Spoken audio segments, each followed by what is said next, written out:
Alain Foka, ce cerveau diabolique qui encourage Faure Gnassingbé à foncer dans le mur. Tout le monde sait ce qui s'est passé la semaine dernière au Togo. Faure Gnassingbé et son père, Eyadema, quand on met leur gestion cumulée ensemble, c'est plus de 50 ans. Et au Togo, depuis les indépendances, le pouvoir est transmis de père en fils. Et quand c'est comme ça, le pouvoir devient une affaire des clans. Et le peuple togolais, qui a aussi soif de justice, d'égalité, mais aussi de changement, pensait que Faure aurait compris la réalité. Faure Gnassingbé, qui est le parrain des putschistes, et je l'ai dit, que Dieu fasse qu'un coup d'État aussi casse sa gueule un jour. Là, quand c'est comme ça, il va voir. Quand on va le mettre en prison, et quand les putschistes vont le condamner dans sa résidence, j'aimerais qu'ils disent qu'il ne faudrait pas que quelqu'un intervienne pour qu'on le libère. Parce que c'est ce travail-là que tu fais au Niger. Quand tu encourages les putschistes, tu demandes qu'on mette en prison des présidents démocratiquement élus. Et donc, la semaine dernière, il est sorti. Il allait dire, puisque au Togo, là-bas, c'est leur famille là, qui sont dans l'armée, c'est un clan qui gère. Un clan, une famille qui dirige le pays. C'est un petit pays d'ailleurs. Il a dit aux gens là-bas, dans la constitution là, si je vais aller aux élections maintenant, là, les gens vont dire, ah, depuis 50 ans, vous êtes là. Donc là, les gens peuvent remuer le Togo et on peut me dire, il faut quitter. Qu'est-ce qu'il a dit aux gens? Il dit dans la constitution, là, écrivez pour dire que maintenant, là, le président ne sera plus élu. Maintenant, là, ce sont les députés, les représentants du parti majoritaire qui vont élire le président. Est-ce que vous avez bien compris ce que je suis en train de vous dire? Dans tous nos pays africains, là, c'est le parti au pouvoir qui est toujours majoritaire. Comme lui, Faure Gnassingbé, c'est lui qui a la majorité actuellement, là. Je ne sais plus si ce sont les députés ou bien les représentants du peuple, que le parti qui aura la majorité, là, c'est eux qui vont élire le président. Si on va sur ce modèle-là, c'est qui sera élu? Celui qui a les moyens de l'État, c'est lui qui sera élu. Alors, comme c'est lui qui a les moyens de l'État, donc il voulait tromper le peuple pour s'installer subtilement. Pour dire non, c'est pas moi-même, je me suis élu, hein. C'est vos représentants là. Mais vous m'aimez tellement que vous... Est-ce que c'est moi qui ai désigné vos représentants? Les Togolais vont dire non. Est-ce que je vous ai demandé de me voter? Non. Mais est-ce que c'est moi je vous ai dit de voter les représentants? Non. Mais vos représentants là, ils disent qu'ils m'aiment tellement que c'est eux-mêmes là, ils m'ont voté. Donc actuellement là, vous ne pouvez pas me chasser. Donc, ils voulaient faire entorse à la loi pour essayer de créer une fuite, un échappatoire. Mais qui lui a donné l'idée? C'est ça aussi qui est le problème. C'est un faux cul qui lui a donné l'idée, Alain Foku. Il se fait appeler Alain Foka, mais il est devenu aujourd'hui un intellectuel malhonnête, un cerveau diabolique qui est en train d'encourager les putschistes au Mali, qui est en train d'encourager les putschistes au Burkina Faso, qui est en train d'encourager les putschistes au Niger, parce qu'il allait là-bas, les gens lui ont donné l'argent. Quand il a été chassé des RFI, les gens lui ont... S'il a en amitié avec ces putschistes-là, il a compris que ce sont des gens qui sont isolés. Donc là, quand il les visite, là, ils lui ont donné de l'argent. Lui va créer maintenant une chaîne de télévision et puis il va maintenant essayer de faire leur promotion. Voilà le deal qui est entre lui et ces gens-là. Et c'est ce même Foku qui se retrouve au Togo. Et c'est lui qui a donné cette idée-là à Faure.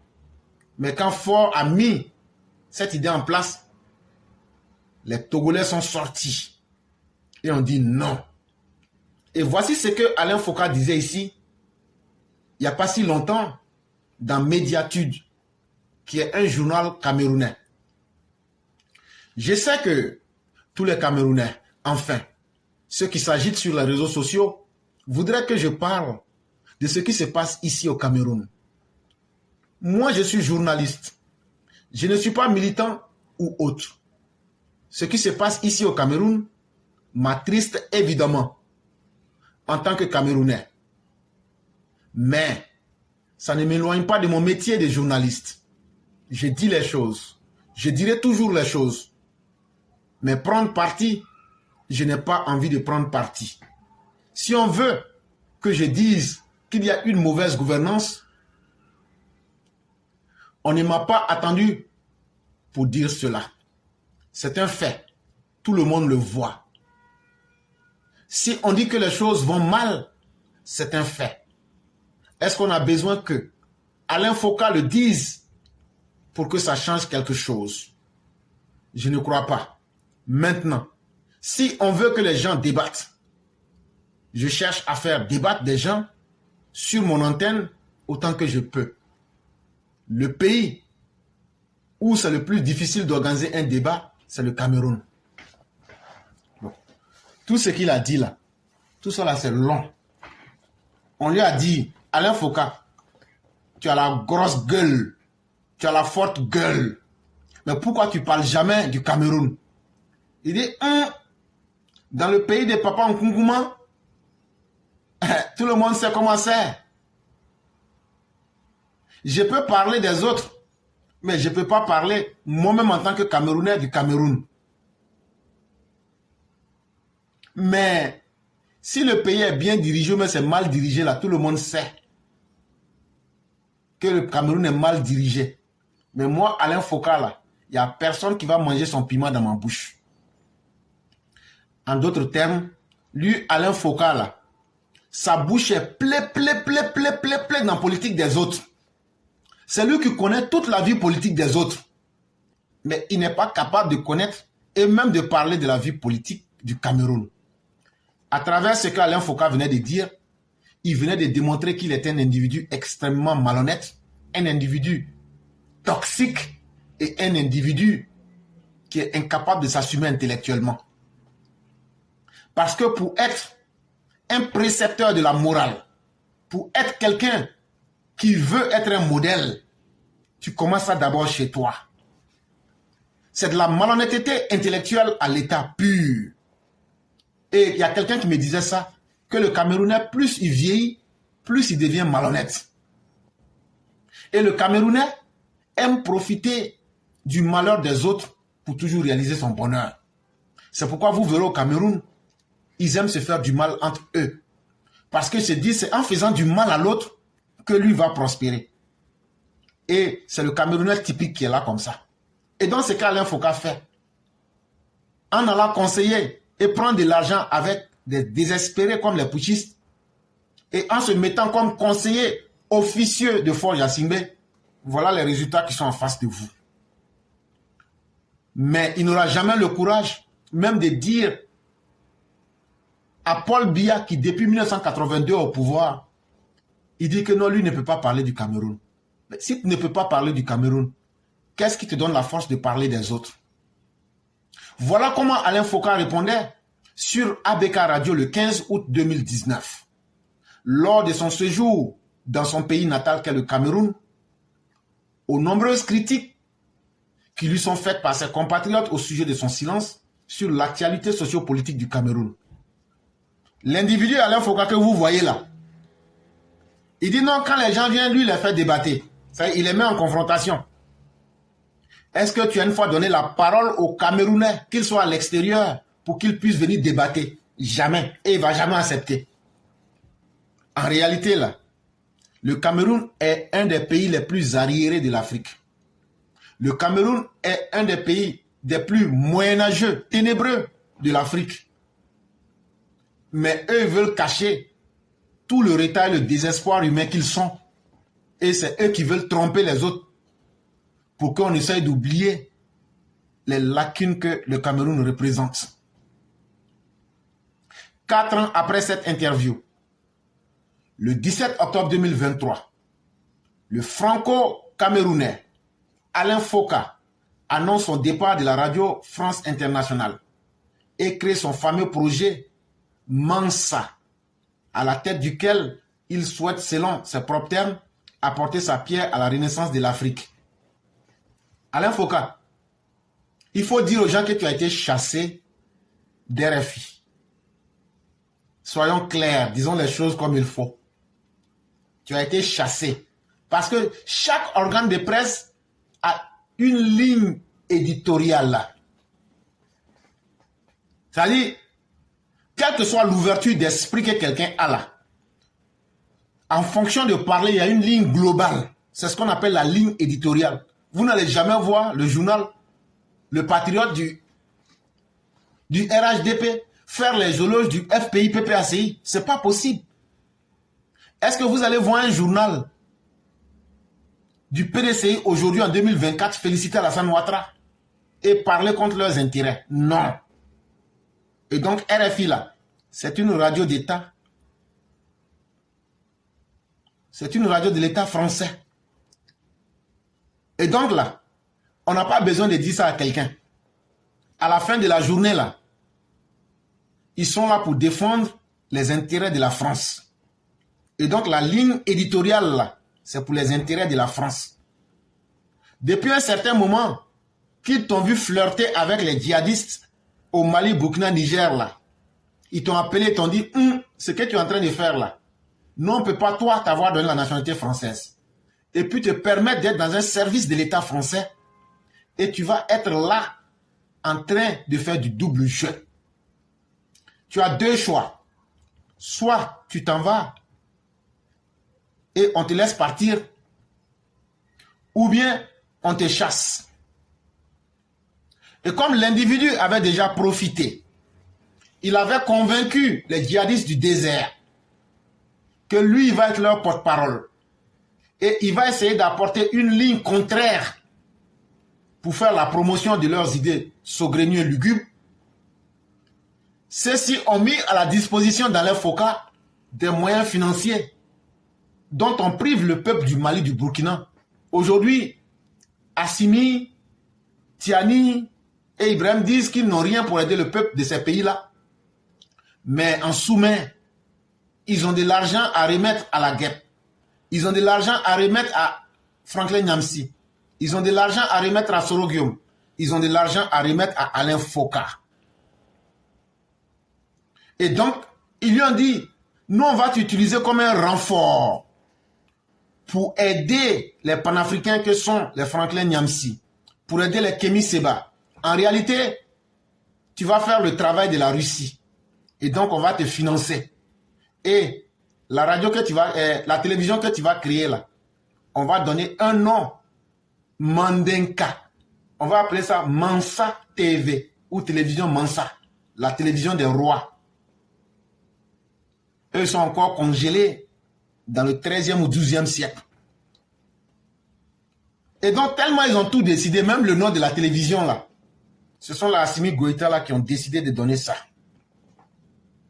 Et donc, comme un bon Camerounais, malhonnête comme pas permis, et un individu impénitent qui n'a pas honte de sa propre réputation, l'individu, de par la réputation qu'il a pu construire sur RFI, aujourd'hui pense que c'est dans le français que lui peut impressionner les gens. Et donc il dit maintenant, ce qu'ils ont dit et puis ils se sont entendus déçus là, pour pouvoir mettre l'Afrique dans le trou là. Il dit maintenant que lui va apporter sa pierre à la renaissance de l'Afrique. Mais pour que quelque chose renaisse, il faut que la chose soit morte. Mais M. Alain Foka, avant de parler de renaissance de l'Afrique, pour que vous y apportez votre pierre, moi je vous dis que nos cultures ont été remuées, mais nos cultures ne sont pas mortes. Notre identité africaine a été remuée par les péripéties de l'existence, mais nous demeurons africains. Et l'Afrique n'est pas vide de ses fils et de ses filles. Et donc nous sommes encore vivants sur la terre. C'est vrai qu'aujourd'hui c'est dur pour nous. C'est vrai qu'aujourd'hui nous n'avons pas notre propre monnaie. C'est vrai qu'aujourd'hui nous ne fonctionnons même pas avec notre propre idéologie. Mais cela ne veut pas dire que nous étions morts. Si toi et ton peuple camerounais, vous êtes un peuple mort, sachez que nous autres Africains, nous n'avons pas besoin que vous nous redonniez vie. Nous savons où nous allons. Et nous sommes fiers de nous. Même si ceux qui sont plus forts que nous aujourd'hui, le monde a toujours été comme ça. Ce monde-là, on dit que c'est Dieu qui est le maître de l'univers, mais le monde-là n'est jamais resté sans un maître. Parmi nous-mêmes les humains, là, il y a toujours une civilisation qui a dominé les autres. il y a eu les Perses, il y a eu les Grecs, il y a eu les Romains. Le monde a toujours été comme ça. Et donc là, ce modèle ne changera jamais. Parce que dans ce monde-là, il faut qu'il y ait toujours un qui soit devant. Tout le monde ne peut pas être premier de la classe. Mais chaque fois, rester là pour dire pourquoi celui-là est premier de la classe. S'il est premier de la classe, c'est parce que c'est nous, il profite de nous. Et c'est comme ça, en train d'être dans une stratégie continuelle de la victimisation. Il n'y a aucun peuple qui s'en sort en se victimisant. Et donc, il faut qu'on te dise, c'est à ceux qui se sont bloqués et qui sont des peuples morts, c'est eux que tu vas faire renaître. À travers votre télévision de la honte. Pourquoi vous n'invitez pas des gens comme moi sur votre télévision? Invitez-moi là-bas, parce que vous savez que vous aurez des intellectuels qui vont vous mettre les choses en face. Et je vais te mettre au pas. Parce que tu n'as pas le monopole du savoir. Et tu n'as pas le monopole du sophisme. Tu n'as pas le monopole de savoir parler. Tu n'as pas le monopole de la sophistique. Mais parmi les ignorants, quand on trouve quelqu'un qui est un seul œil qu'on appelle un borgne là, ce borgne finit par penser que lui, il est un empereur.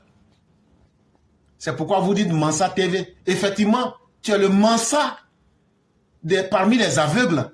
Les peuples aveugles de l'Afrique là. C'est votre télévision là. Vous êtes les rois de ces personnes là. Vous êtes les Mansa de ces personnes. Mais nous autres qui sommes des dignes Africains, quand on va sur le terrain traditionnel là, même quand il y a conflit de terres là, on sait comment on fait pour régler ça. On connaît notre ancestralité. Nous connaissons notre cosmogonie africaine. Nous savons où nous allons. Et nous comprenons le monde. Parce qu'on a vu le monde aussi. C'est pas parce que tu viens de France ou même que tu as la nationalité française. Si tu veux être digne, il faut aussi abandonner ta nationalité française. Là, comme ça, là, les aveugles que vous voulez convaincre, là, on va dire vraiment, lui aussi, il vient d'abandonner sa nationalité française. Il ne faut pas attendre qu'on te force. Comme de la manière dont on t'a forcé à quitter RFI. C'est la queue entre les jambes que tu es parti. Tu n'avais pas le choix. Et donc, pour te venger, tu as escroqué ces malheureux djihadistes du désert avec leur peuple aveuglé mentalement sur plusieurs siècles pour venir créer la télévision de la honte, la télévision de la misère, pour essayer de te donner de la crédibilité. Mais c'est la chose la plus facile pour un intellectuel malhonnête que d'aller dans un territoire d'analphabètes. Là où vous avez créé la télévision, la Mansa TV, là, c'est sur le modèle d'Africa Media, la lâcheté de Paul Biya qui ne s'assume pas. Il crée la télévision pirate pour s'attaquer à ceux qui dirigent bien leur pays. C'est sur ce modèle-là que vous avez créé votre télévision. Mais Alain Foucault, est-ce que tu as pris le temps de regarder entre le Mali, le Burkina, le Niger là, quel est le taux d'analphabétisme là-bas? C'est le taux d'analphabétisme le plus élevé au monde. Et le Niger est le premier pays au monde qui produit 90% des analphabètes de sa propre population. Le Burkina produit 70% des analphabètes de sa propre population. Le Mali produit 60%. Quand on fait le ratio là, il se retrouve à près de 60% d'analphabètes dans ces pays. Parce que l'analphabète, c'est celui-même qui ne sait même pas ce qu'on appelle l'école. Mais parmi ceux qui sont encore allés à l'école, il y a des sous-éduqués, des illettrés fonctionnels. Eux-mêmes, ils sont encore plus dangereux que les analphabètes. Regardez ceux qui ont fait le niveau CM2, ou même ils ont mal fini la 3e, ceux-là, eux encore, ils sont plus dangereux. Eux connaissent tout. Eux connaissent tout. Il faut avoir peur de ces personnes. C'est eux qui remplissent. Si tu prends les 60% d'analphabètes, eux, ils peuvent dire non, on n'a jamais eu la chance même d'aller à côté d'une école. Tu ajoutes 30% d'illettrés fonctionnels. Cette école-là, lui-même, n'a pas bien fait. Les notions qui lui ont été données là, il a mal assimilé. Mais lui, il se pense intellectuel. Quand on vient l'ajouter à ces 60%-là, ça fait 30%. On se retrouve à 90% d'individus lamentables. Ce sont ces 30%-là qui doivent travailler pour rendre encore plus bête les 60% d'analphabètes.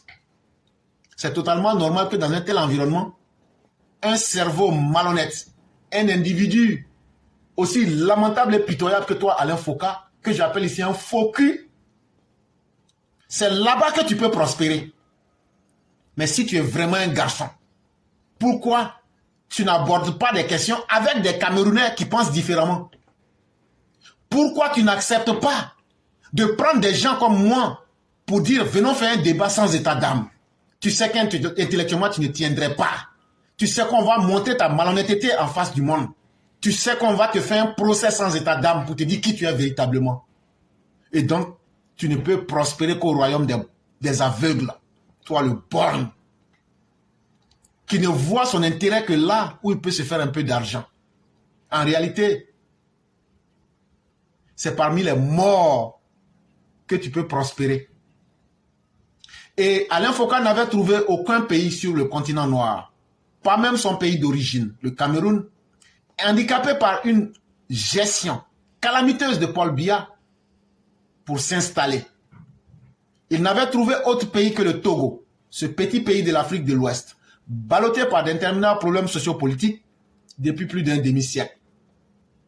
Quelle est la différence aujourd'hui entre le Cameroun et le Togo? Toi, l'intellectuel, incapable de s'assumer, tu nous dis que tu ne peux pas parler du Cameroun, mais tu peux parler du Togo, jusqu'à être même le conseiller officieux de Paul, pardon, de Faure Gnassingbé. Quelle est la différence entre Paul Biya et puis les 50 ans de gestion de la famille Gnassingbé au Togo? Quelle est la différence? Depuis 1982, Paul Biya est dans ton pays d'origine là-bas. Ça ne vous gêne pas. Mais c'est vous qui ouvrez vos bouches. Sinon, j'allais même dire vos grosses mandibules pour essayer de vouloir mordre les gens. Vous voulez jouer les intellectuels, les conseillers, les précepteurs de la morale. Vous pensez que les autres sont bêtes? Bon, ceux que vous considérez comme bêtes là, eux au moins, ils savent ce qu'on appelle une élection. Eux au moins, ils savent ce qu'on appelle la démocratie. Est-ce qu'il y a la démocratie au Cameroun?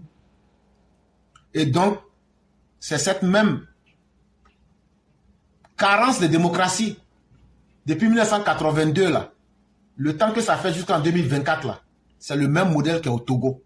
Mais pourquoi tu t'en vas là-bas pour donner des mauvais conseils, pour qu'on puisse encore rallonger en manipulant la constitution là-bas? Mais quand vous venez au grand jour, vous dites à ces analphabètes du désert là, coup d'état constitutionnel. Ce que tu as dit à Faure de faire là, comment tu appelles ça aujourd'hui? Sans doute, l'offre de son ami entre guillemets, Faure Gnassingbé, de se mettre au service de ses États était plus alléchant que le salaire normal d'un journaliste à RFI.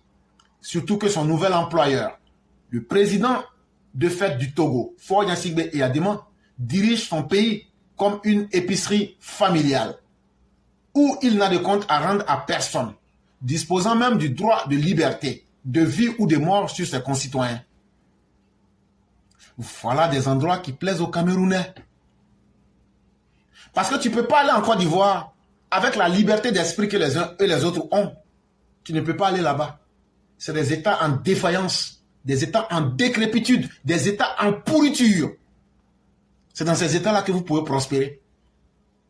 Et ça s'appelle simplement des saprophytes, des gens qui ont besoin de la saleté morale, de tout ce qui est vilain pour pouvoir progresser. Et vous voulez vous donner des airs de moralité, de bonne moralité, et vous voulez vous mettre devant les gens pour conseiller qui? Alain Foucault, si tu es garçon, ta télévision là, il faut ouvrir ça aux vrais Africains. Nous qui connaissons les vrais noms des fétiches de nos ancêtres.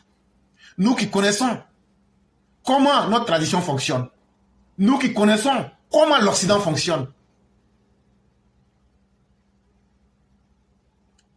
Nous, on ne s'est pas éloigné de notre nature d'Africain. Même quand il y a problème de terre là, on prend la terre là, on ne va pas expliquer les détails. La vérité sort sur le champ. Personne ne va venir nous blaguer. Et dire aux Africains, si vous êtes pauvres et misérables, aujourd'hui c'est l'Occident. Mais hier aussi l'Occident était misérable. Le monde là, c'est un cycle. Mais qu'est-ce que nous, Africains, le vrai message qu'on doit tenir aux Africains, c'est de vous dire là, vous allez pleurer 1000 fois, vous ne faites que perdre votre temps. Vous devez pleurer en vous levant, en étant dans le travail, en disant aux Africains, c'est une honte que vous ayez une population, plus de 80% de la jeunesse est jeune, mais vous n'arrivez pas à vous nourrir. C'est ce message-là qu'on doit tenir aux Africains. C'est que nos dirigeants sont incapables de dire à nos frères africains. Nous devons dire qu'un peuple a une dignité. Et chers Africains, n'acceptez plus que votre dignité soit mise au rabais à travers vos dirigeants. Vos dirigeants peuvent copiner avec l'Occident. Parce que ce qu'ils font avec l'Occident, c'est la même chose qu'ils font avec la Russie en pire. Mais réveillez-vous aujourd'hui. Mettez-vous au travail. Faites le commerce entre vous, Africains. Rendez-vous mutuellement forts, en dépendant les uns des autres. Comme ça, quand vous allez pouvoir atteindre votre autosuffisance alimentaire, mettez-vous au-delà en disant à vos dirigeants, nous n'allons plus vous suivre pour faire des guerres entre nous. Voilà le message qu'on doit tenir aux Africains. Les Occidentaux ne sont pas nos ennemis, les Russes ne sont pas nos ennemis. Qu'ils soient occidentaux ou qu'ils soient russes, il y a une chose qui les définit, ils ont la peau blanche. À la fin de la journée, là, si on met un noir, on met un occidental, et puis on met un russe, et puis on dit, voilà, il y a un intérêt ici qu'on doit partager. Vous allez voir que le russe et l'occidental vont d'abord dégommer l'homme noir. Quand ils vont finir de dégommer l'homme noir, là, ils vont continuer leur lutte. À la fin de la journée, là, c'est toujours un des blancs là qui va gagner. Ayant le courage, après, depuis les périodes de l'après-indépendance, ayant le courage de rééduquer à nouveau notre peuple pour lui dire, le malheur de l'Afrique, ce sont ces dirigeants qui n'ont jamais mis une école en place pour nous dire les vraies réalités du monde. Je l'ai toujours dit ici, que tu accuses l'Occident, que tu accuses la Russie, ils ne font que réaliser leurs rêves et le rêve de leur peuple là. Nous, notre école nous a permis d'être simplement des illettrés fonctionnels. Je vais à l'école, je ferme les yeux, j'ai un salaire. Ça là, ça a rendu l'homme bête, ça nous a rendu inactifs. Disons ça clairement aux Africains. Aujourd'hui, les réalités du monde là, comment tu fais pour survivre? C'est ça la vraie question qu'on doit enseigner dans nos écoles, dans nos télévisions. Quoi que les politiciens fassent, comment je fais pour gagner mon pain? Comment je fais pour survivre? Comment je fais pour réaliser mes rêves? Je ne dois compter sur personne. Tous ceux qui sont en Occident là, comment ils élèvent leurs enfants? À partir de 18 ans, on lui dit tu peux travailler. On commence, les parents se désengagent. On responsabilise l'homme. Est-ce que l'Africain s'est responsabilisé lui-même? Est-ce que l'Africain a le courage de se dire je vais moi aussi prendre mon envol et assumer les conséquences? Notre peuple n'est pas prêt. Nous sommes comme des gros enfants. On est toujours dans l'attente. On compte sur nos gouvernements. Nos gouvernements comptent aussi sur les Occidentaux ou bien sur les Russes. Ce n'est pas une honte pour l'Afrique. C'est ce message-là qu'il faut tenir aux Africains. Et que non, vous vous associez à des dictateurs endurcis et vous encouragez dans vos propres pays d'origine. Aucun parmi vous ne peut affronter Paul Biya. Et vous vous cachez derrière ceux qui sont en train de copier le modèle de Paul Biya, comme au Togo, pour transformer leur pays en épicerie familiale. Et dans une épicerie, on vend de la viande. Tous ceux qui veulent le droit de la liberté, on va les dépêcher là-bas. Ou on va décider de leur mort ou de leur vie. C'est dans ces pays-là que vous prospérez. Mais quand on prend un pays comme la Côte d'Ivoire, où le président Alassane Ouattara vient faire du goudron, vient faire 9 universités, vient faire le développement de son peuple, des intellectuels malhonnêtes et des intellectuels maudits comme vous, vous trouvez que c'est un anti-modèle. Parce que ne pas être capable de présenter cette réalité, c'est être malhonnête. Est-ce qu'Alassane Ouattara est un homme parfait? Si Alassane Ouattara est un homme parfait, non, on n'allait pas le suivre. Il est un homme comme nous. On ne peut pas lui demander l'impossible. Mais aujourd'hui, le modèle qu'il fait là, venons, mettons ça sur la table et discutons ce modèle-là sans état d'âme pour lui dire là tu as réussi, là tu n'as pas réussi. Mais quand tu vas t'associer à des anti-modèles, qu'est-ce que tu peux nous amener et qu'on doit copier? Bon, le Mali, le Burkina, le Niger, le Togo, là, il y a quelle valeur là-bas qu'on doit copier et puis qui va faire avancer l'Afrique? Alain Foku, Alain Poulmouye, il y a quel modèle au Togo qui peut aider l'Afrique à évoluer? Comment gérer une famille? Comment gérer un pays comme une épicerie? Au Mali, comment prendre un peuple en otage sans aller aux élections? Au Burkina, comment empêcher les gens de réfléchir en les amenant au front parce qu'ils ont réfléchi? Au Niger, comment prendre le pouvoir et le lendemain se demander mais pourquoi j'ai pris le pouvoir? Bon, ces modèles-là, qu'est-ce que tu dis aujourd'hui? Si votre télévision là est vraiment libre là, posez ces problématiques. En réalité, vous êtes en train de faire du lavage et de la tromperie massive des consciences en Afrique pour que l'Afrique ne se développe pas. Les panafricains que vous entendez, que vous écoutez là, leur vraie mission c'est de mettre l'Afrique en retard. Et c'est pourquoi parmi les panafricains là, dans l'aile dure là, entre eux-mêmes ça ne va pas. Prenez tous les panafricains que vous connaissez. Il y a problème de leadership entre eux. Mais ça, ce n'est pas le plus grave. Mais entre eux-mêmes, il y a beaucoup qui sont des gens malhonnêtes. Qui a tué le professeur Otomola? Hey! Qui a tué le professeur Otomola? Entre vous, les panafricains, là. Parce que lui, il était un intellectuel indépendant, libre. Comme il vous faisait ombrage, vous l'avez empoisonné. Sortez, on va dire ça aux gens. Plus c'est bête, plus ça donne des idées idiotes, et plus c'est préféré partout où l'ignorance règne. Vous allez voir des gens qui se donnent un air de je ne sais quoi là. Kémy Séba l'a demandé lui. Il n'a qu'à vous présenter un curriculum vitae. Est-ce qu'il a fait? Depuis qu'il vit là, il a travaillé pendant 6 mois dans un Dunkin' Donuts. C'est que nous on vous dit là.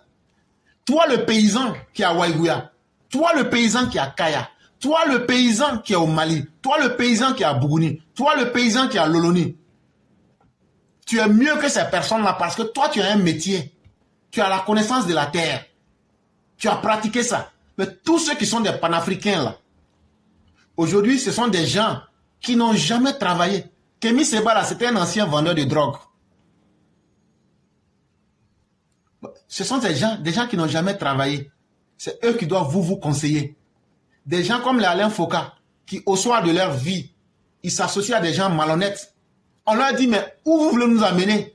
C'est eux qui veulent nous libérer. Mais vous allez nous libérer comment? Quand vous partez prendre l'argent avec des faiseurs de coups d'État. Ou mais quand vous vous associez à des dictateurs endurcis comme Faure Gnassingbé, c'est quel modèle de libération vous voulez donner aux Africains? Parce que vous serez obligé de travailler en fonction de ce qu'ils vous ont dit. Et ça ne va rien donner de bon à l'Afrique. Mais vous faites tout ça là pourquoi? C'est ce que chacun devrait se demander.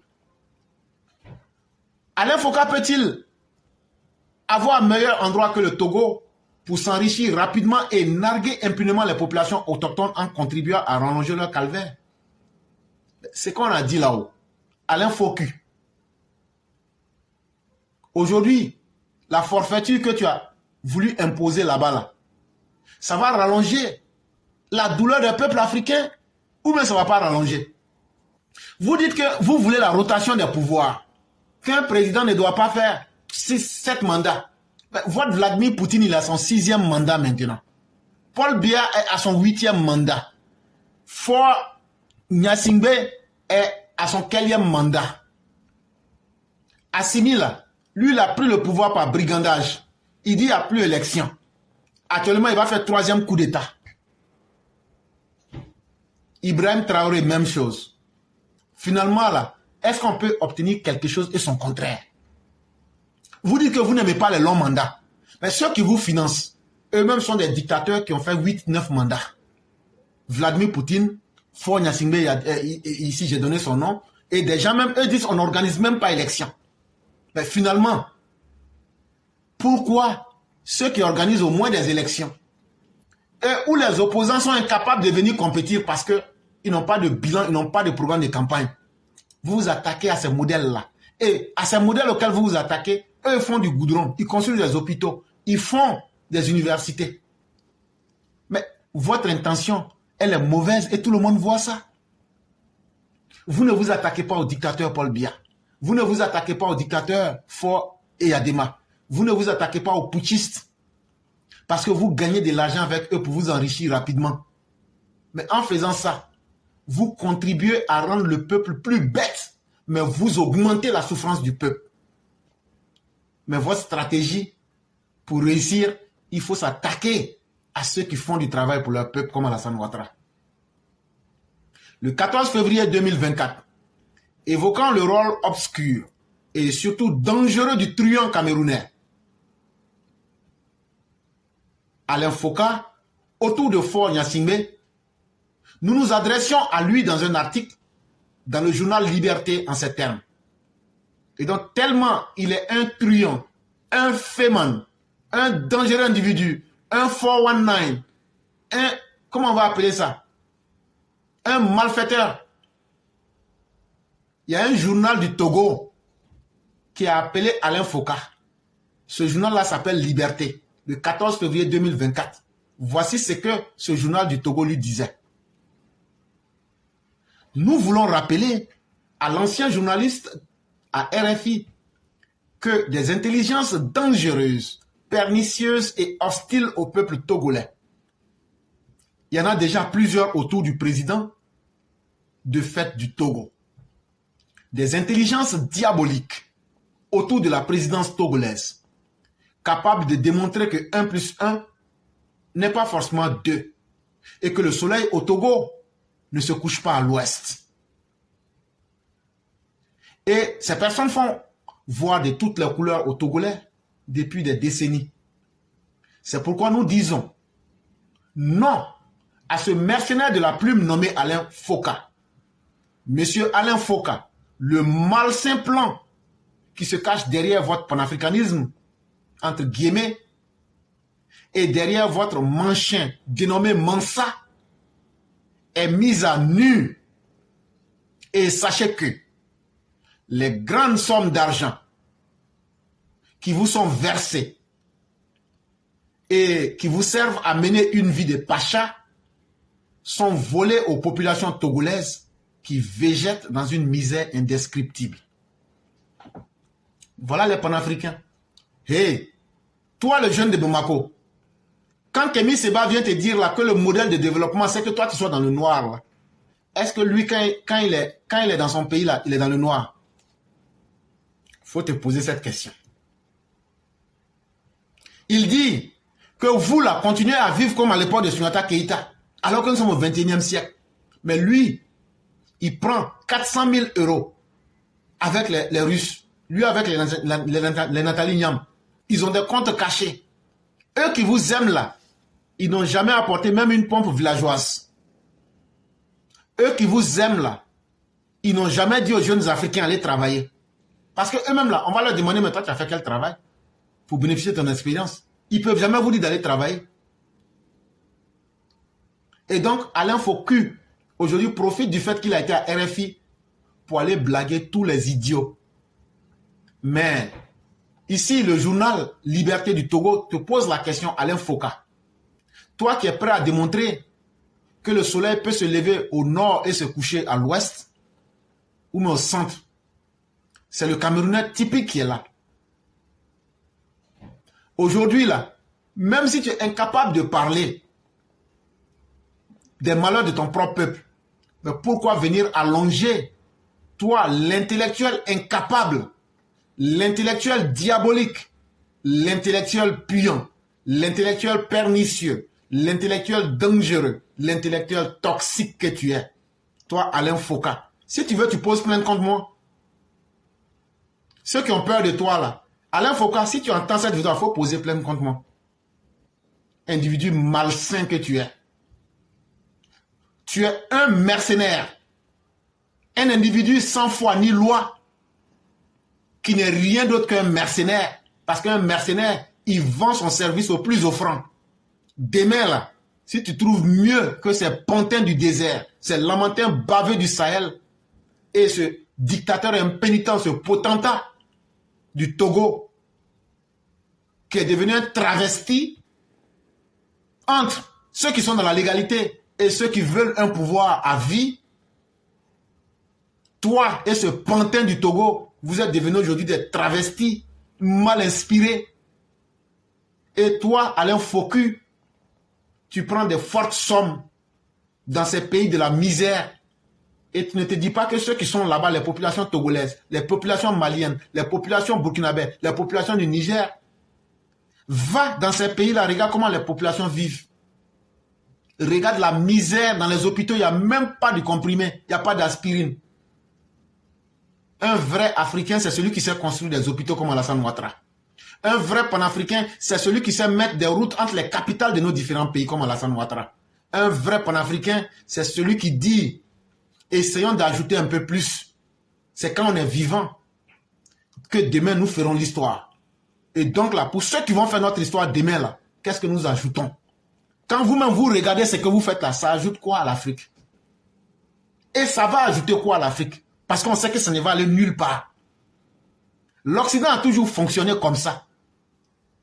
Quand le peuple veut prendre conscience, on choisit des traîtres parmi les Africains et on leur donne une ligne idéologique pour distraire les Africains. Leur affaire de panafricanisme à la 2 balles là, ça vient d'où? Ça vient d'où? Ça vient de chez les mêmes blancs là. Donc avant là, vous ne savez pas que vous étiez panafricain. Avant là, vous ne saviez pas que vous étiez... Bon, panafricanisme là, donnez-nous ça dans vos langues africaines. Puisque on n'a pas eu besoin des blancs pour savoir qu'on était africain. Bon, dites-nous le mot panafricanisme là, dans vos langues là, dites-nous. Pourquoi c'est la langue des blancs que vous êtes allé choisir? Puisque la télévision que vous avez créée, c'est Mansa là, c'est une langue mandée. Dites-nous le mot panafricain là, dans la langue africaine. Vous allez trouver la question bête. C'est pour vous dire que vous n'avez même pas vous-même d'attache dans nos propres cultures africaines. Alain Foka nous dit qu'il a mis sur pied son projet Mansa pour apporter sa pierre à la renaissance de l'Afrique. Et pour cette fin, notre journaliste lamentable choisit un pays sous le joug d'une dictature familiale de presque 60 ans, dont les populations cherchent le départ depuis plusieurs décennies et n'ont récolté jusqu'à présent qu'assassinat, emprisonnement et départ massif en exil. Et comme ceux qui prétendent diriger le Togo sont de mauvaise foi, en commerçant avec Faure Gnassingbé et Adéman, ils mettent en pratique ces conseils d'un aventurier lugubre, sans foi ni loi comme Alain Foka, qui n'est même pas juriste et dont le pays de naissance, le Cameroun, est dans une situation pitoyable, une situation politique encore plus dramatique. Pourquoi ce Alain Foku n'a-t-il pas commencé sa soi-disant renaissance de l'Afrique par son pays natal qu'est le Cameroun? Un pays mal en point sur tous les plans. Un pays qui fait honte.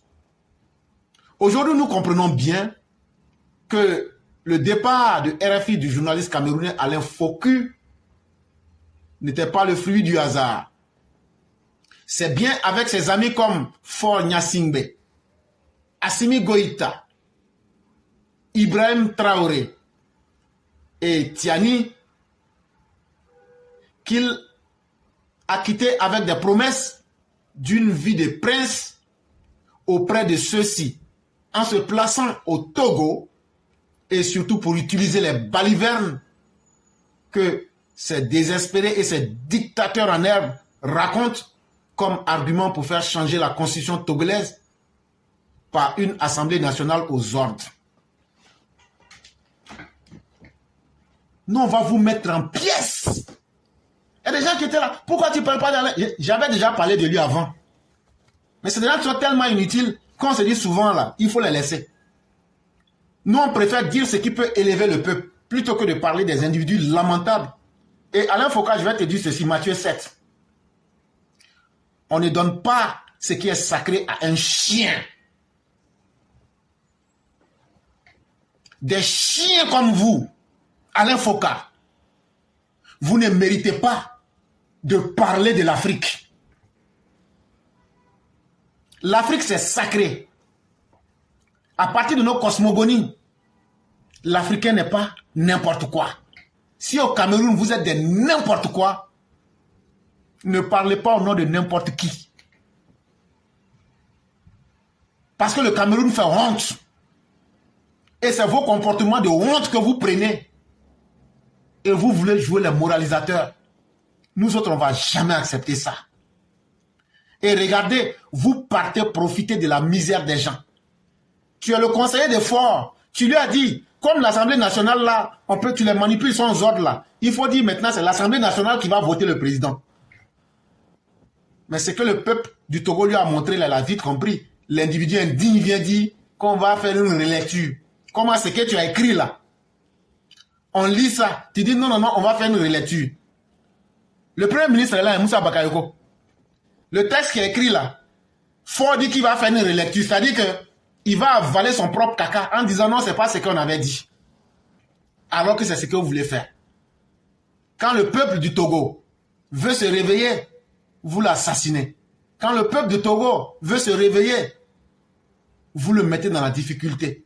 Et c'est partout où les peuples sont en difficulté, c'est vous qui partez pour augmenter la souffrance des populations. En soutenant les dictateurs, en soutenant les putschistes. Ce qui est aujourd'hui lamentable et encore plus triste, ce n'est pas seulement le fait que des députés dont le mandat est terminé depuis 3 mois aient procédé dans la précipitation à la modification de la constitution togolaise. Mais c'est la façon dont ces grands-pères et ces grandes-mères de famille, toutes ont bu, manquant de dignité, ont pu accepter de commettre une telle forfaiture qui impacterait la vie de la nation togolaise pour longtemps. Chers parents, c'est qu'on ne vous dit pas là. Depuis 3 mois là, l'Assemblée nationale du Togo là, leur mandat est fini. Déjà qu'ils sont sans mandat, le monsieur, comme il veut forcer, les Alain Foka lui disent, il faut laisser les députés là, même si leur mandat est fini, il faut leur dire non qu'à voter une nouvelle loi, où ce sont les députés là, périmés là, qui vont te voter. Là, comme ça, après maintenant, on va dire, comme les députés, on a fini de voter, on a vu la majorité maintenant, donc là, eux aussi, comme ils sont aux ordres, toi tu vas maintenant, eux vont te lire, et toi tu leur dis maintenant, bon, moi je vous reconduis. Ça, c'est quel peuple ça? Et ces conseils-là, il a reçu de qui? Ce sont les Alain Foka qui donnent des conseils comme ça. Ce sont les mêmes Alain Foka qui disent aux putschistes, n'organisez pas d'élections. Moi-même, là, je connais les Français, n'organisez pas des élections. La nuit, c'est eux qui rentrent pour donner les mauvaises idées à ces putschistes et autres. Est-ce que ça, ce sont des personnes sérieuses? C'est de ce qu'on est en train de vous parler. Mais pour la gouverne de ces pseudo-députés, Faure Gnassingbé est un Togolais parmi des millions de Togolais. Et on ne taille pas une constitution à la mesure d'un individu pour lui faire plaisir. Surtout, pour qu'il s'éternise au pouvoir. Quand, en août 2019, Alain le faux cul en grand caractère se justifiait lors d'une interview radiophonique vis-à-vis des critiques de ses compatriotes. En 2019, quand tes propres frères camerounais te disent pourquoi tu ne parles pas de la situation politique désastreuse, délétère, calamiteuse, scabreuse du Cameroun, ton propre pays natal, comment tu peux être indigne, Alain? On ne parle pas de notre Cameroun. Toi, tu parles de tout le monde, mais tu n'avais jamais parlé de notre Cameroun. Mais c'est en commun, ça c'est pas bon. Tu es méchant, oh. Pourquoi, avec toute cette misère du Cameroun, toi aussi tu n'as pas vocation de développer le Cameroun? Tu n'as pas vocation d'aider le Cameroun si tu es vraiment un intellectuel? Parce que moi là, moi je ne suis pas là à l'école, hein, mais au moins là, ce que j'ai fait là, mes parents de la Côte d'Ivoire disent, ah, tu nous aides. Tu nous aides à comprendre ce que les gens voulaient cacher. Tu nous aides à comprendre les choses que les gens voulaient compliquer. Tu nous aides en nous disant de privilégier la vie. Tu nous aides en nous disant de combattre ceux qui veulent détruire la vie. Tu nous aides en critiquant ton propre gouvernement que tu aimes. Tu nous aides en critiquant les opposants pour ce qu'ils ont fait. Et tu nous aides quand les opposants ont raison pour dire que les 1500 du kilo de cacao là, c'est petit. Je dis au gouvernement de Ouattara, 1500 là, c'est petit. C'est bon, mais c'est petit. Sur 4000 francs là, on peut donner au moins 2500 aux paysans. Sur 4000 là, on peut donner au moins 2000 aux paysans. Frère, nous tous on a eu des parents paysans. Être paysan en Afrique là, c'est trop difficile. C'est dans ça que nos parents nous ont élevés. Souvent là, même pour avoir le livre pour aller à l'école, c'était pas facile. Nos paysans ont trop souffert. Monsieur le Président, l'augmentation du prix là, c'est parce qu'aujourd'hui la marchandise a baissé. C'est l'offre, c'est une loi simple du capitalisme. La loi de l'offre et de la demande. Quand l'offre est inférieure à la demande là, le prix de la marchandise monte. Monsieur le Président, si votre ministre de l'Agriculture était quelqu'un qui avait de la suite dans les idées, on allait adapter le prix pour déjà, il allait déjà commencer à faire votre campagne. Les prix seraient à 2000, 2500. Ça, on va vous dire cette vérité-là. À un certain moment-là, nos grands-parents n'ont pas vécu de la sueur de leur labeur. Nos parents n'ont pas vécu de la sueur de leurs efforts dans les champs. Et vous voulez nous convaincre d'aller dans ces mêmes champs avec des sommes de la misère. Nous ne sommes pas d'accord. C'est comme ça qu'un intellectuel doit réfléchir, dire la vérité, sans état d'âme. Et le monde voit. Est-ce que nous sommes des gens justes? Moi, je ne suis pas là pour dire que je suis un individu juste. Seul Dieu est juste. Mais j'ai le courage de mes idées. Et ceux qui m'écoutent savent que même si je n'arrive pas à changer le monde, au moins là, j'ai dit ce que je pensais. Et selon moi, qui était en harmonie avec ma conscience. Mais ce que tu fais là, pourquoi tu vas pas, ce que tu fais au Togolais, ce que tu fais aux Maliens là, ce que tu fais au Burkinabé, ce que tu fais aux gens du Niger là, pourquoi tu ne vas pas faire ça au Camerounais? Au fond de toi-même, tu sais que tu n'es pas sur la bonne voie, Alain Foka. Tu le sais. Mais tellement méchant, tu préfères voir les autres souffrir. Parce que c'est comme ça la nature du Camerounais. Ça chiale, ça gueule, ça hurle. Mais au fond, lui-même, il est en plein dans sa propre pourriture. Un intellectuel, c'est quelqu'un qui se caractérise par son état d'être ferme dans ses résolutions et dans ses décisions. Ce que je viens de dire du gouvernement, là, de la Côte d'Ivoire, là, les 1500, là, c'est petit. Le cacao, là, si c'est l'offre et la loi, soit vous changez carrément votre système de fixation des prix qui ne tient pas. C'est vrai, on peut anticiper sur les prix. Mais et s'il se trouve maintenant que les prix ont monté, qu'est-ce qu'on fait? Mais vous adaptez. Vous adaptez. Et ça là, on aurait pu prendre cette seule situation pour faire la campagne d'Alassane Ouattara. Mais vous avez laissé les opposants. Aujourd'hui, c'est comme si ce sont les opposants qui vous ont poussé à prendre les 1500. Tellement vous n'avez aucune stratégie. Maintenant, vous regardez donc. Moi, je ne vais plus vous dire votre type de communication. C'est votre problème. C'est vous votre pouvoir. C'est vous qui profitez de ça. Nous là, c'est par militantisme que nous on est là. Sinon là, nous on ne gagne rien dedans. Au contraire, on met nos vies en danger. Mais chacun assume. Moi, je suis là pour parler au compte de mon peuple. Et je sais que le jour que je vais mourir, si c'est pour ma conviction que je dois mourir là, mon peuple saura qu'il n'a pas mis un focus sur la terre, qu'il ne s'est pas assumé. J'ai au moins parlé pour mon peuple. J'ai parlé dans l'intérêt de mon peuple. Ça au moins là, je sais que moi-même ma conscience est tranquille avec ça et que je n'ai pas trompé quelqu'un. Ce que je dis là, c'est ce que je pense. Mais ce que toi tu fais et ce que tu dis là, pourquoi tu n'as pas le courage d'aller faire au Cameroun? Parce que toi, Alain Foka, tu sais que ce que tu fais là, c'est pas bon. Tu sais que ce que tu dis là, c'est pas bon. C'est pourquoi tu ne peux pas aller faire ça au Cameroun. Parce que tu te souviens que c'est ton pays natal. Mais les pays où tu t'en fous là, tu viens faire ça là-bas. Mali, Burkina, Niger, Togo. Selon ces termes, Alain Foku disait qu'il ne pouvait pas prendre parti. Mais tu vas prendre parti au Togo. Tu vas prendre parti au Burkina. Tu vas prendre parti au Mali. Tu vas prendre parti au Niger. Et quand tu t'installes autour des dictateurs ténébreux, lugubres, comme Faure, tu les aides à concevoir des miracles. Tu les aides à faire le contraire de ce que tu dis sur vos télévisions Mansa. Si vous étiez là pour libérer les Africains, là, vous avez posé quel acte qui peut convaincre les Africains? Et puis c'est quel type d'Africain? Parce que votre modèle, là, nous, on ne croit pas en ça.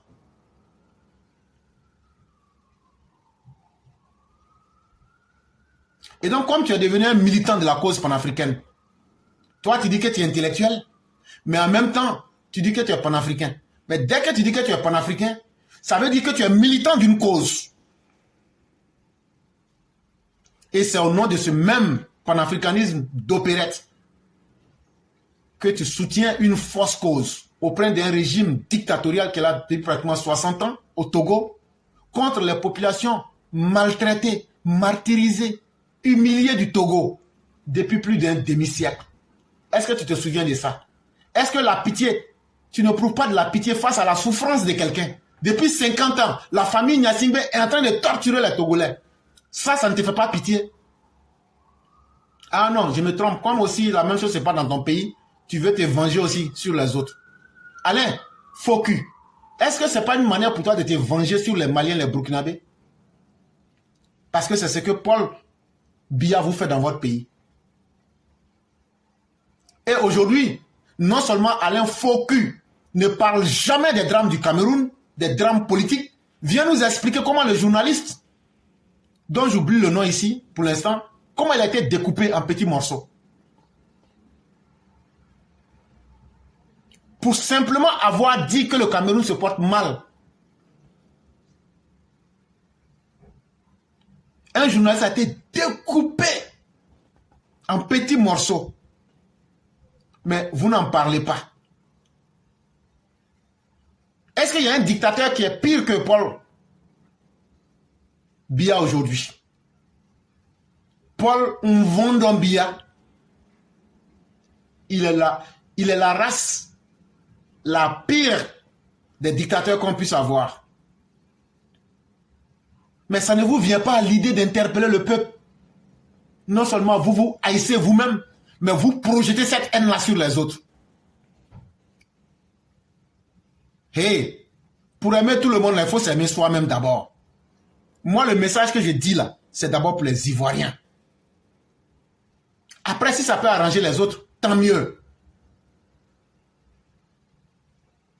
Mais votre combat là, si vous êtes digne là, commencez par votre Cameroun d'abord. Qui est devenu un campement de ruines. Et donc, Alain Foka, si les gens n'ont pas le courage de te dire, quand je vais finir là, je vais voir comment te contacter et puis je vais te faire écouter ça là. Et puis je te dis en plus, si tu es un vrai garçon là, faut toi et puis moi on n'a qu'à faire un débat de 30 minutes. Franklin Nyamsi, lui, il a fui. On a fait tout, mais on a tout fait. Ils ne veulent pas. Donc vous savez qu'il y a un garçon et puis il y a un garçon.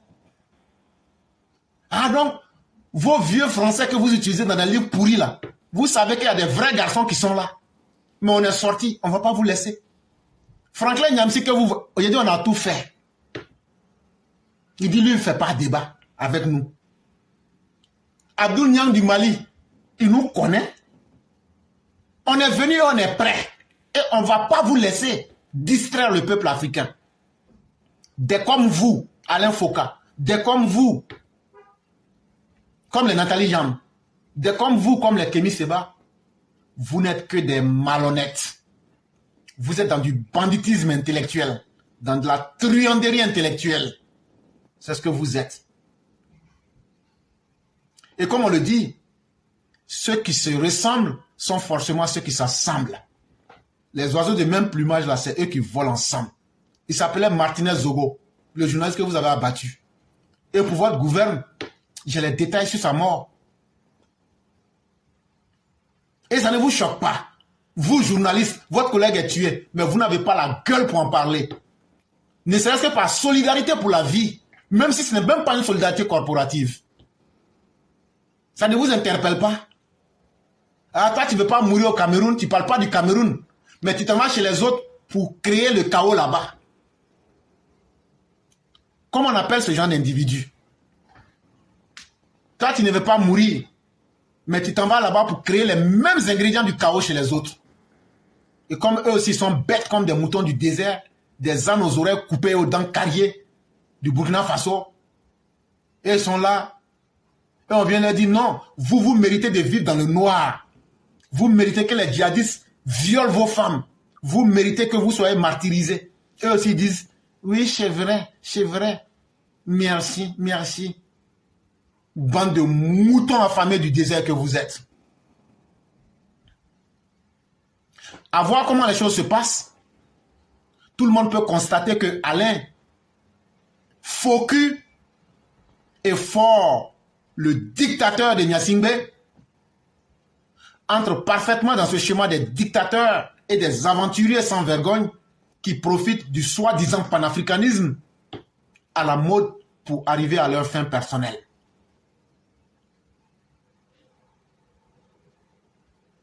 Le dictateur endurci de Fort Gnassingbé, l'ami des putschistes, veut utiliser la violence pour s'éterniser au pouvoir au Togo.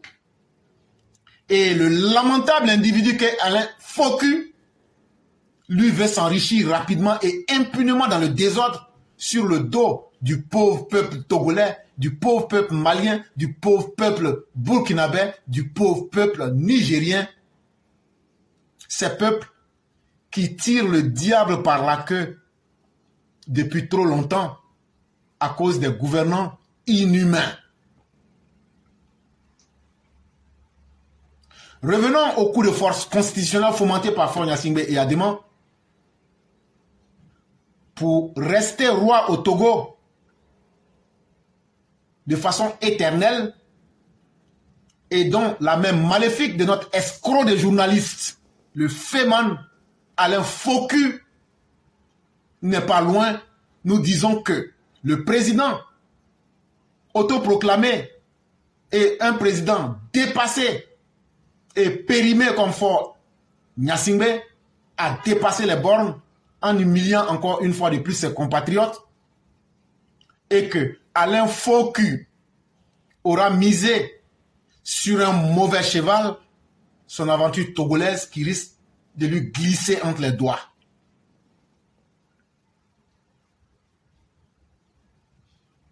Voilà un individu qui est aveuglé par la jouissance du pouvoir usurpé.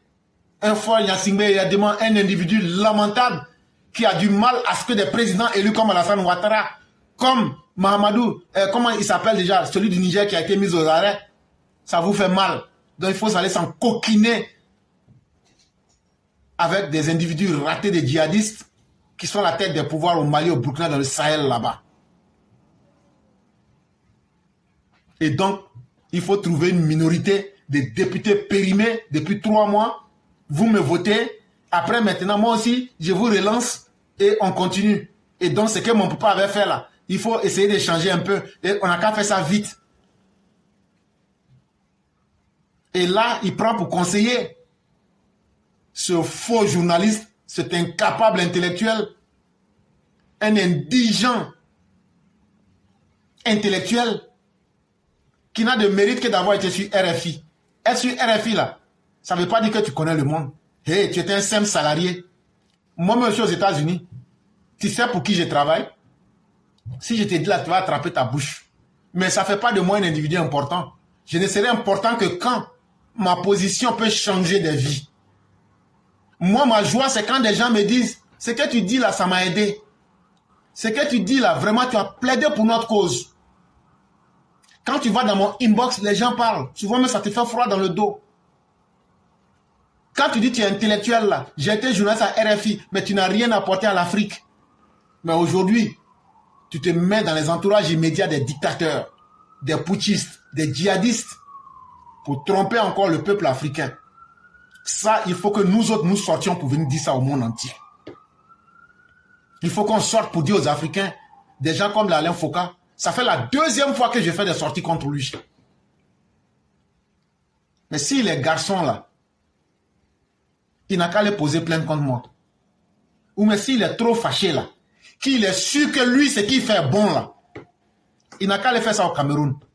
Comme il dit qu'il ne peut pas faire là-bas là, il n'a qu'à faire sa télévision là, il n'a qu'à ouvrir ça. Entre lui et puis moi, ou même nous les vrais Africains là, il n'a qu'à ouvrir ça pendant 30 minutes. Ce jour-là, tout le monde va voir que ce que tu veux cacher là, ça saute à l'œil.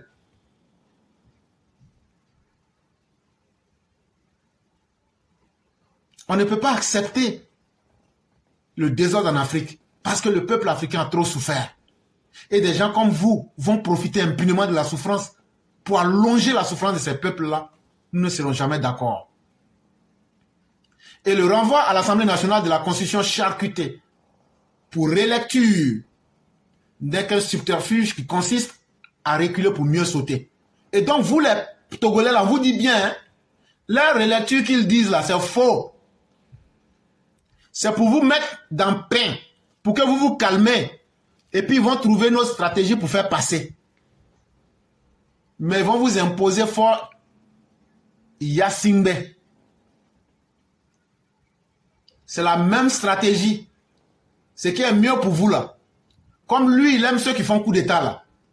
Togolais, levez-vous, dites non et manifestez. Comme c'est la mode pour les panafricains, on va voir aujourd'hui si vous pouvez accepter Alain Focus que les Togolais manifestent contre un dictateur. C'est vous qui avez encouragé les gens à sortir dans les rues contre la France. Maintenant là, laissez les Togolais aussi sortir pour dire ce qu'ils veulent après 50 ans. C'est là on va voir si vous êtes des démocrates, si vous êtes des panafricains.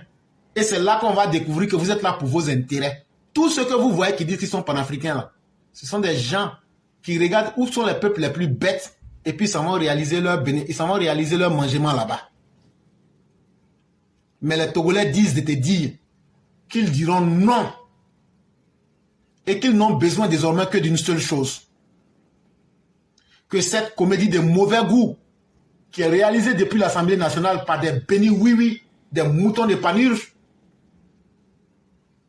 que cela cesse. Qu'on permette aux exilés politiques togolais qui sont déversés partout dans le monde de rentrer dans leur pays. Que les politiciens qui sont en prison au Togo soient libérés. Que le dictateur impénitent endurci, fort, Gnassingbé, accepte des assises nationales pour qu'on puisse aller à des véritables élections. Parce que le Togo n'a jamais connu d'élection. Ça a été une succession de père en fils. Au moins là, après plus de 60 ans, permettez-leur au moins de goûter ce que c'est qu'une élection. Et c'est de cela que le peuple a besoin. Ça a été tiré d'ici Lomé, et comme vous me connaissez, j'ai fortement dénaturé l'article, parce que j'ai en même temps mélangé avec le Mali, le Burkina. Donc, si tu vas reprendre l'article, tu auras l'impression que j'ai pris l'idée de l'article, mais j'ai essayé de globaliser la situation. Donc, mais tous ceux qui recherchent l'article original, vous partez sur icilomé.com. Ici comme ICILOME.com. Vous allez retrouver l'article là-bas. Et l'article a pour titre Alain Focus, ce cerveau diabolique qui encourage Faure Gnassingbé à foncer dans le mur. C'est là-bas que vous allez retrouver l'article.